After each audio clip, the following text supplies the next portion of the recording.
ચાલતી પકડો. ના ના, તમે જતા નહીં. તમે બેસો, બેસો ને. બાપુ આવો ને જરા, આવો ને.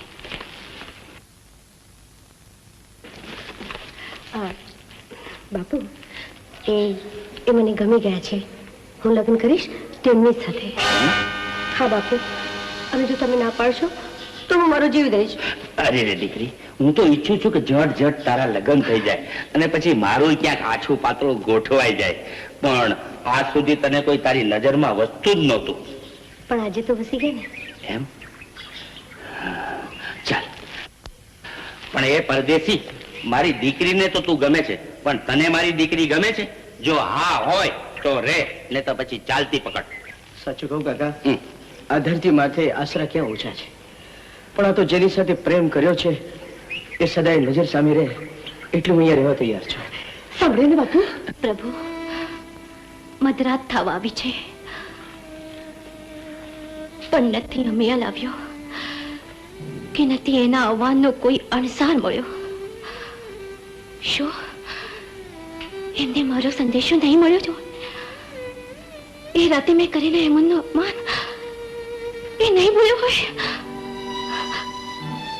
હવે જો થોડી પળોમાં એ નહીં આવે તો મને સાથ દેશે મારી સખી આ કટાર.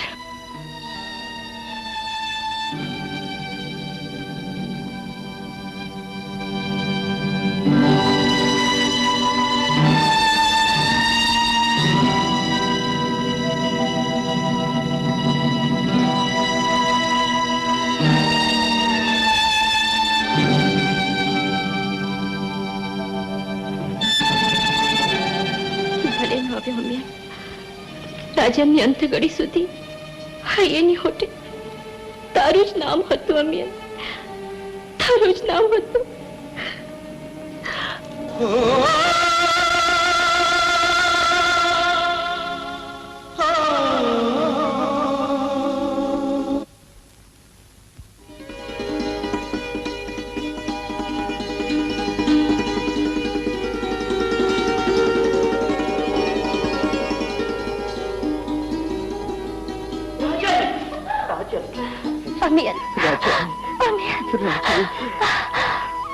તું શેષ પણ મોડો પડ્યો હોત તો હું તને ના મળત. અમિયન, તને મળત મારું મળતું.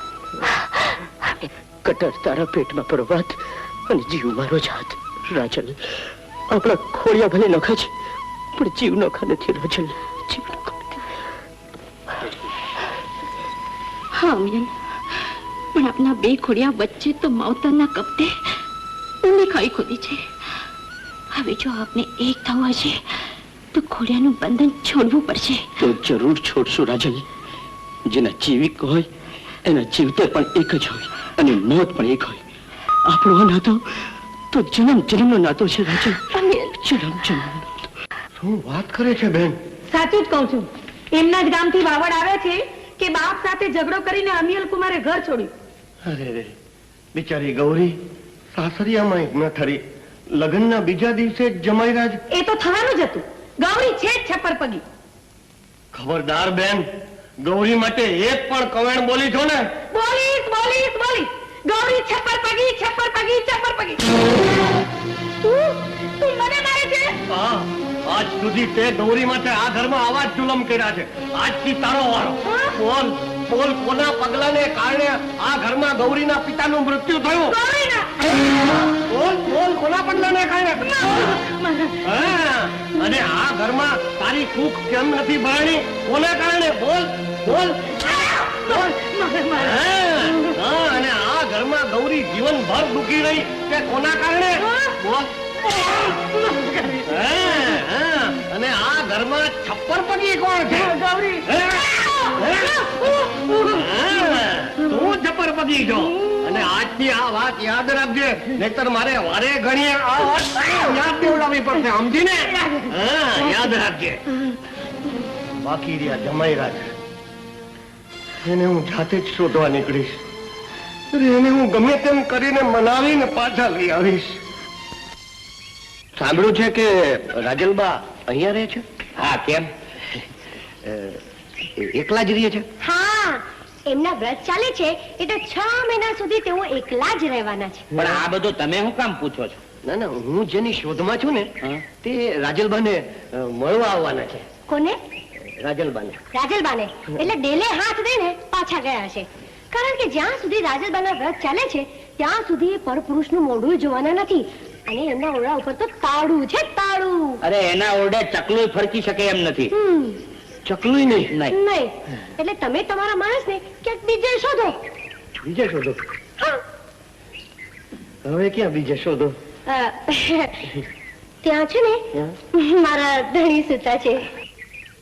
ધણી? હા, ધણી સુતા છે. સુતા છે. તે તમારે આ એક જ દીકરી છે? હું કીધું એમ કે બીજી દીકરી નથી? ના. બીજી દીકરી હોત તો બીજા ધણીએ કેવા સુતા હોત. હે